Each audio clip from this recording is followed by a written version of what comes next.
झारखंड में बीते दिनों जेपीएससी ज्वाइंट सिविल सेवा परीक्षा का परिणाम जारी किया गया था, लेकिन इस परिणाम के जारी होने के बाद अब डुमरी के विधायक जयराम महतो ने एक्स पर एक लंबा चौड़ा पोस्ट किया है और उन्होंने इस पोस्ट के माध्यम से छात्र ठगा हुआ महसूस कर रहे हैं। इन बातों का वो जिक्र करते हुए नजर आ रहे हैं। इसके अलावा उन्होंने जेपीएससी की कार्यशैली पर फिर से सवाल खड़े किए हैं। जो अनियमितताएं देखने को मिलती हैं, जिसे लेकर छात्र अक्सर सड़कों पर दिखाई देते हैं, जेपीएससी कार्यालय का घेराव करते नजर आते हैं। तो इन तमाम चीजों का जिक्र है जयराम की उस पोस्ट में। इसके अलावा वो सरकार पर भी निशाना साधते हैं कि आखिर जब ये चीजें दिख रही हैं तो सरकार क्या कर रही है और क्या कुछ इस पोस्ट में है, इसके मायने क्या है, किसको जगाने की कोशिश जयराम कर रहे हैं। तमाम चीजों को समझेंगे। हमारे साथ हमारे वरिष्ठ सहयोगी राकेश रंजन जी भी स्टूडियो में है।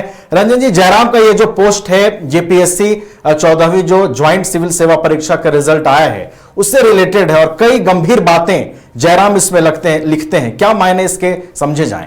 देखिए, जेपीएससी पीटी का रिजल्ट आया है और उसके बाद से कुछ विषयों को लेकर जो है वो विवाद है। जैसे कि अगर आप देखें तो लगभग 800 से ज़्यादा अभ्यर्थियों के वो सीरियल में जो है उसमें कोई उत्तीर्ण नहीं हुआ है। 832 अभ्यर्थियों की बात है। कट ऑफ मार्क्स को लेकर बात है और जयराम महतो ने इसे लेकर सवाल उठाया है अपने सोशल मीडिया के पोस्ट पर। विपक्ष भी इस तरह के सवाल जो है वो पूछ रहा है। लेकिन जैसा कि आप जानते हैं कि जयराम महतो जब राजनीति में आने से पहले भी युवाओं से जुड़े विषय उठाते रहे हैं और युवाओं के साथ खड़े वो दिखाई दिए हैं। अगर आप पहले भी देखें तो ये उसी का एक अनवरत सिलसिला है जो कि चला आ रहा है। इस पोस्ट को अगर आप देखें तो इसमें जयराम महतो की चिंताएं जो है वो झलकती हैं कि अगर परीक्षाओं का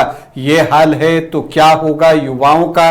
और वो जब लिखते हैं कि युवा जो हैं निराश हैं, असंतुष्ट हैं, हतप्रभ हैं, ठगा हुआ महसूस कर रहे हैं, तो इसका मतलब ये निकलता है कि उनको एक चिंता है इस बात की कि परीक्षाएं जो हो रही हैं और जो परिणाम आ रहे हैं उसको लेकर जो सवाल खड़े होते हैं उससे वो चिंतित दिखाई देते हैं। और देखिए, एक बात तो नवीन, अगर आप झारखंड में परीक्षाओं की बात देखें, वैसे अब ये बात सिर्फ झारखंड तक नहीं रह गई है। ज्यादातर परीक्षाओं में आप देखेंगे कि परीक्षा होनी है और फिर जिस दिन से वो शुरू होता है, जब विज्ञापन निकलता है और जब आखिरी परिणाम आता है, तब तक कई विवाद जो है उससे जुड़े रहते हैं। ये एक ट्रेंड रहा है और झारखंड में भी, और इस बात की भी चर्चा जयराम महतो अपने इस पोस्ट में करते हुए दिखाई दे रहे हैं। वो कहते हैं कि जेपीएससी 1 से शुरू हुई गड़बड़ी अनवरत जारी है। मतलब जेपीएससी 1 से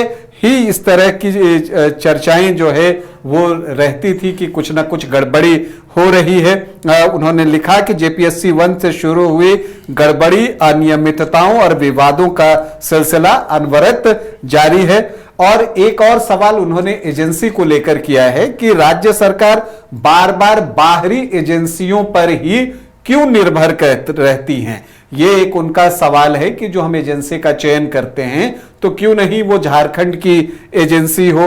अगर आप इसमें ये भी कह सकते हैं कि वो कहते हैं कि या तो झारखंड की एजेंसी को दे दीजिए या देश की जो सबसे प्रतिष्ठित और अनुभवी एजेंसियां हैं उनकी सेवाएं आप लीजिए।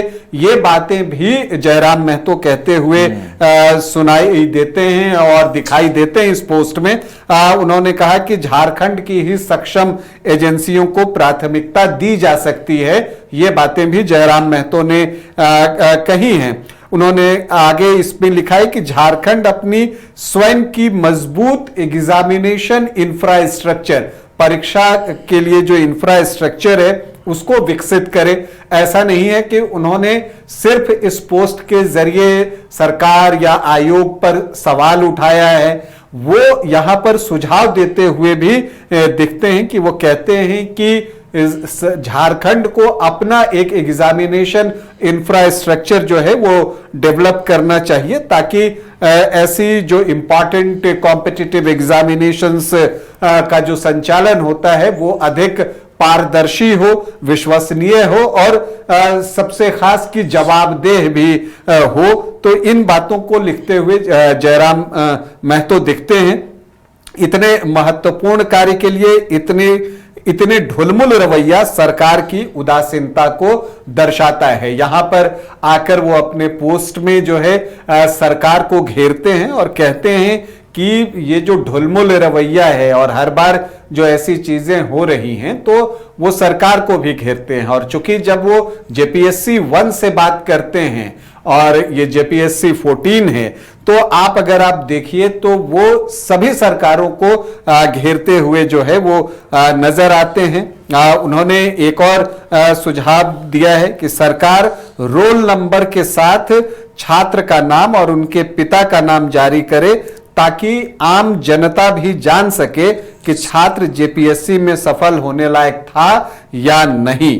उन्होंने आगे लिखा है कि कोई केवल किस्मत से जेपीएससी क्वालिफाई कर सकता है, अगर घोटाला ना हो तो जेपीएससी जैसे प्रतिष्ठित परीक्षा में वही सफल होगा जो मेधावी होगा, मतलब स्कॉलर होगा, तेज होगा और गोपनीयता संबंधी नियमों पर सरकार गंभीरता से लेते हुए अभ्यर्थियों के विश्वास की स्थापना के लिए वो आवश्यक कदम उठाए। तो जयराम के अगर इस पोस्ट को आप देखें तो इसके अलग अलग हिस्से हैं जहां पर वो युवाओं के साथ खड़े दिखाई देते हैं। जब वो कहते हैं कि युवा जो हैं वो हतप्रभ हैं, ठगा हुआ महसूस कर रहे हैं, असंतुष्ट हैं, निराश हैं, तो जब ये बातें वो कहते हैं युवाओं की जो चिंता है उसके साथ वो खड़े नजर आते हैं। फिर वो बाहरी एजेंसियों पर इस पोस्ट में सवाल उठाते हुए दिखते हैं। ये पोस्ट जो है उन्होंने की है जयराम कुमार महतो एमएलए के नाम से,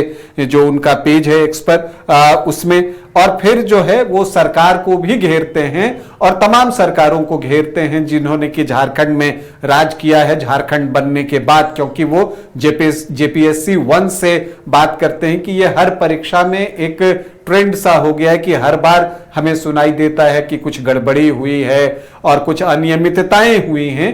तो इन बातों पर वो सवाल उठाते हुए दिख रहे हैं। तो अब जयराम महतो जो कि शुरू से ही अगर आप देखें राजनीति में आने से पहले ही, चुनावी राजनीति में आने से पहले ही वो युवाओं के मुद्दों को जोर शोर से उठाते रहे हैं। जेपीएससी जेएसएससी जैसे परीक्षाओं में अगर कुछ उनको दिखती हैं चीजें की अनियमितताएं हो रही हैं तो उसके लिए वो पहले भी जो है वो बोलते रहे हैं और एक बार फिर से उन्होंने जो है ये चीजें अपने पोस्ट पर लिखी हैं। तो अब देखते हैं कि इन सब का क्या कुछ होता है। फिलहाल जेपीएससी परीक्षा में जो सफल हुए हैं पीटी परीक्षा में, वो अपनी तैयारियों में व्यस्त हैं, फॉर्म भर रहे हैं और उन सभी अभ्यर्थियों को हमारी शुभकामनाएं। चलिए, तो जयराम की ओर से एक बार फिर से जो गंभीरता युवाओं के प्रति दिखती है वो देखने को मिली है। उन्होंने जो त्रुटियां, जो अनियमितताएं होती रही हैं उसको एक बार फिर से उठाया है और देखना है कि जयराम के इस पोस्ट के बाद आगे क्या कुछ होता है। फिलहाल जितने भी अभ्यर्थी सफल हुए हैं उनको हमारी ओर से भी ढेरों शुभकामनाएं। बहुत बहुत शुक्रिया राकेश रंजन जी आपका हमारे साथ जुड़ने के लिए।